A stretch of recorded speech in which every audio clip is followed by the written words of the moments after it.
Hi there guys, I'm Nikhil from Greedy Tech and this is the unboxing of Coolpad Cool One. This is a retail box sold in India by Coolpad exclusively on Amazon.in with 4GB RAM, and there is another variant with similar specs and 3GB RAM sold offline. Both the phones are sold at 14,000 rupees, and besides the RAM, everything is same. So let's start with the unboxing. We have a white box similar to older Coolpad phones. On the front we have the Cool One and Coolpad logos. On the back we have the specifications, SAR values, and it is priced at 15,000 rupees, but it is sold at 14,000 rupees. When we open the box, we have the phone at the top,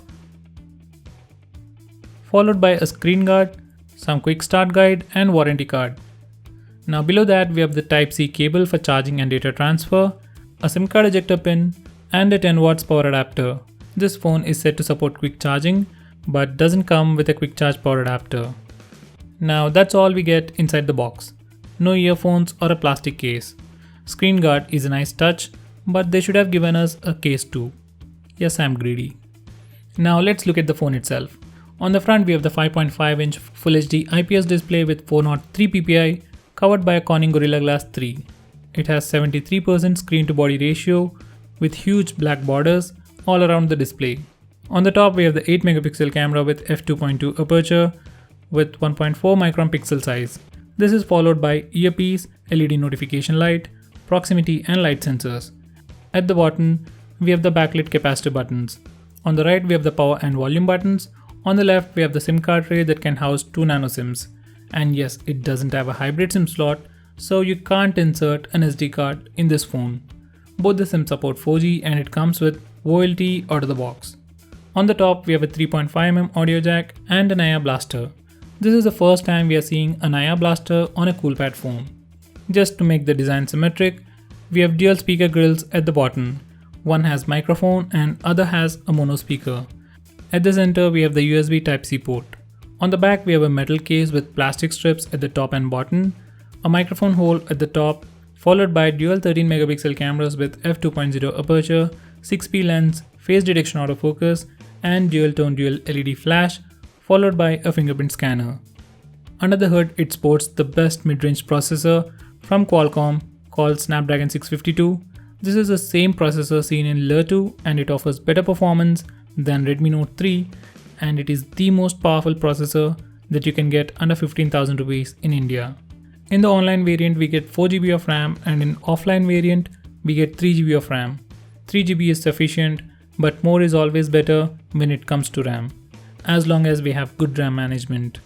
This device is powered by a 4000 mAh battery and it can easily last you more than a day on moderate to high usage. So far, battery life in my testing has been impressive. This phone comes with Android 6.0 Marshmallow out of the box with a skinned UI called EUI seen in phones from Lure Echo. This is the 32GB variant and we get about 22GB of free space for our user apps.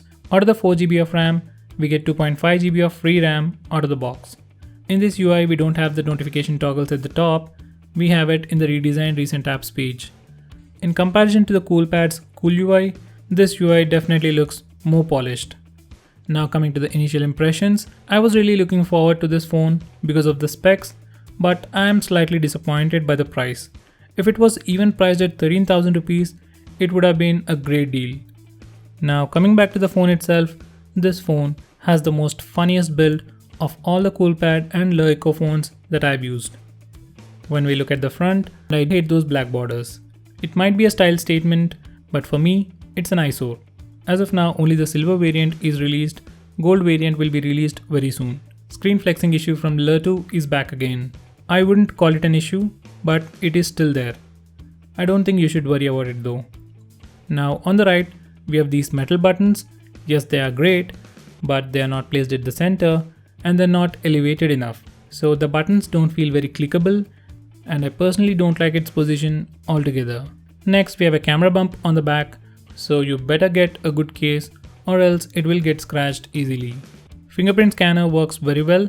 When the display is on, it unlocks the phone in less than a second, but if the display is off, it takes about 2 seconds, or at least you will know that it's taking too long.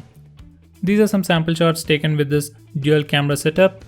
SLR mode and classic modes are the most unique features of this phone, which works as advertised. Stay tuned for my camera review for more information about the cameras. Initially, while setting up the device, I was installing a lot of apps, and at that time, the phone became very hot.